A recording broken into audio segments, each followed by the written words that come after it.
Bonjour à tous, comme promis, deuxième partie de la vidéo sur les cardons où je vais vous présenter comment je les récolte, les prépare et puis qu'est-ce que j'en fais en cuisine.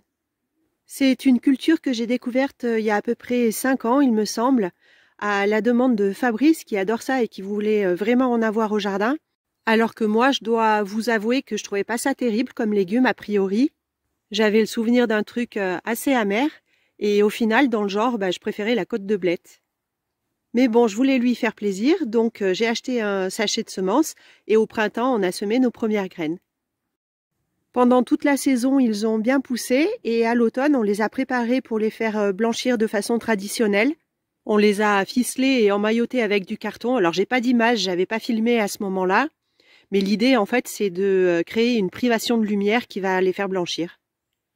J'ai trouvé cette opération assez fastidieuse, il faut s'y mettre à deux. Il y en a un qui tient les feuilles serrées pendant que l'autre les ficelle. Et puis quand on les a récoltées, j'ai coupé au pied, mais le carton s'était un petit peu décomposé avec les pluies. Et vraiment, j'ai trouvé ça pénible en fait. On les a mangés en gratin avec une sauce béchamel et au final, j'ai trouvé ça bien meilleur que dans mon souvenir. Comme on ne les avait pas arrachés, au printemps, j'ai eu la grande surprise de les voir repartir du pied. Ils n'avaient pas gelé pendant l'hiver. Ils sont devenus rapidement très vigoureux. Et du coup, j'ai voulu tester de les consommer sans avoir à faire cette opération de les faire blanchir avant. En toute honnêteté, on n'a pas trouvé de différence de goût ni de texture.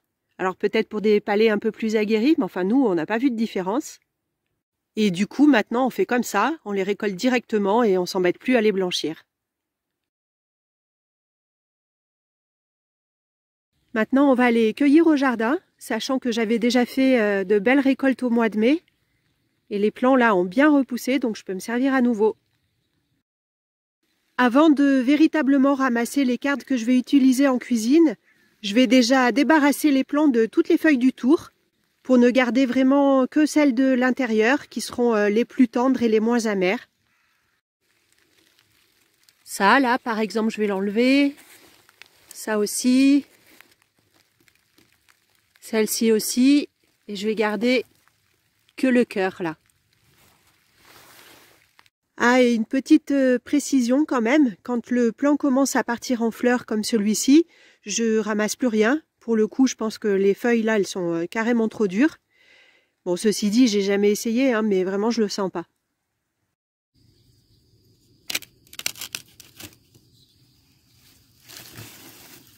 Ça me fait beaucoup de rebut, mais bon, vu le nombre de plants que j'ai, je peux me le permettre.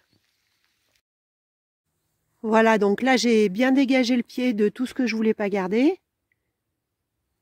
Et maintenant je vais pouvoir récolter toutes ces belles côtes. Ça c'est le paquet que je récupère. Mon pied est complètement déplumé, il reste plus grand chose. Mais tous les déchets, je vais les couper en petits bouts. Et je vais les remettre en paillage. À côté là j'ai même une pomme de terre qui est ressortie. Bon, elle fera rien.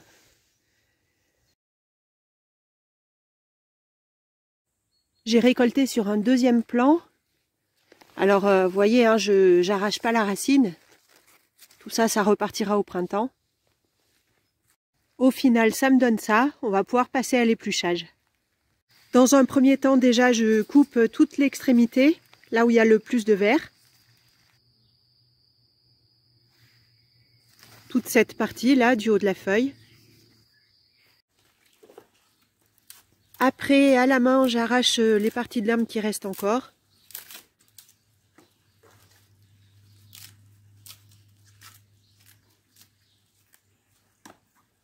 Les espèces de petits folioles qui sont plutôt sur le bas de la tige.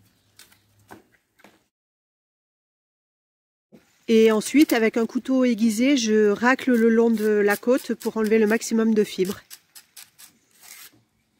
D'abord assez grossièrement sur les côtés pour bien enlever tout le verre.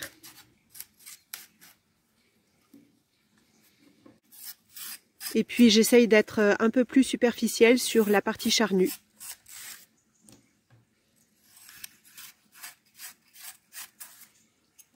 On peut aussi couper des tronçons sans vraiment aller jusqu'au bout. Et en tirant doucement, on enlève les parties filandreuses.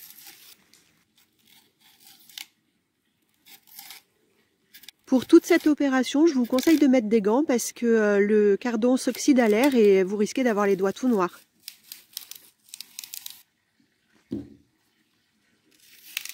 Et justement, devant moi, vous voyez un saladier d'eau dans laquelle j'ai rajouté un petit peu de vinaigre pour pouvoir y plonger mes bâtonnets et éviter qu'ils noircissent.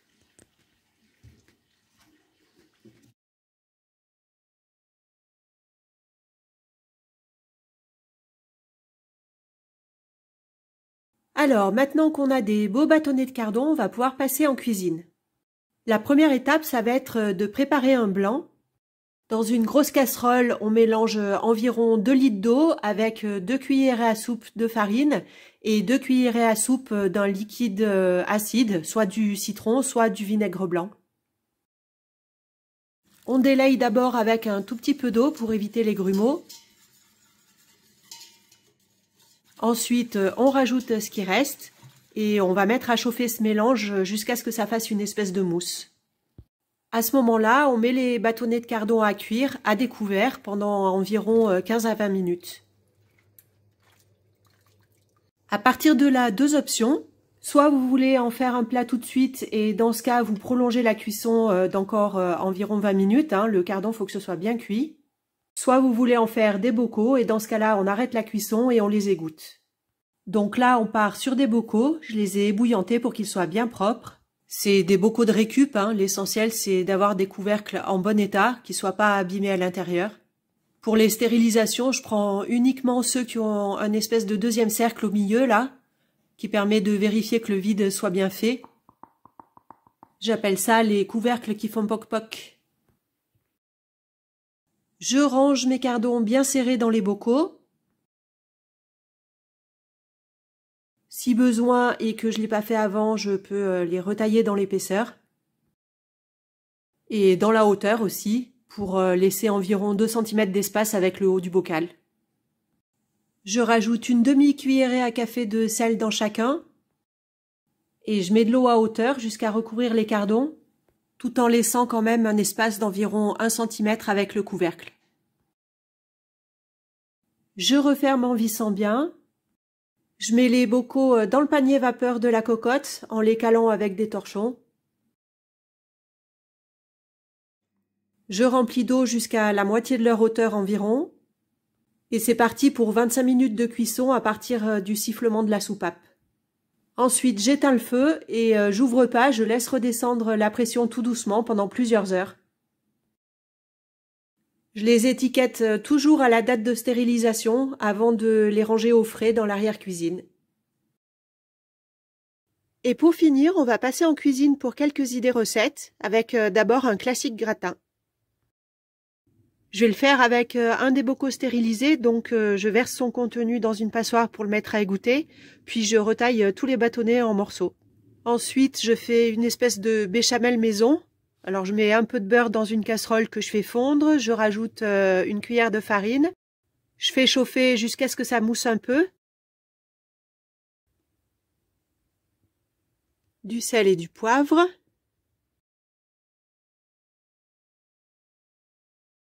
et quand ça commence à bien colorer, je verse le lait petit à petit,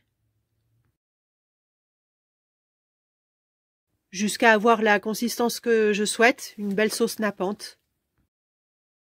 Après, comme on est gourmand à la maison, je rajoute du fromage que je râpe directement dans la casserole et que je fais fondre. Là-dedans, je verse mes morceaux de cardon et je donne quelques coups de cuillère pour que ce soit bien mélangé avec la sauce.